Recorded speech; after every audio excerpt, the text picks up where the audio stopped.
titira sa bahay mo? Wow, mansion ba yung bahay mo kaya ayaw mo dito? Cindy, para na rin to sa ate ko.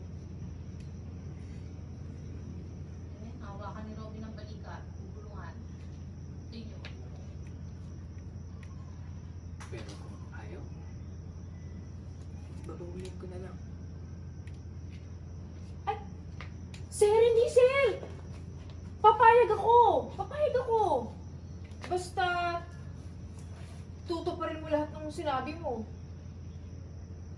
Kukuha ka ng abogado para kay Tita Pauline.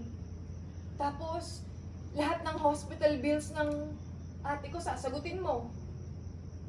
Pati lahat ng kailangan niya sa papagamot sa kanya. Talaga? Sir, saan ako pipirma? Saan?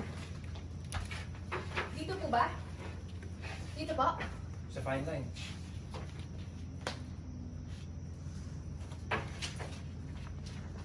Sir, okay na, sir. Ano po yung unang utos niyo? Pala ko, nakaupo na ako sa'yo. Hindi pa pala. Thank you, everyone! Kati. Palakpakan naman natin ang ating mga artista. May mga Thank you, everyone! Kaya ka lang. Sige po.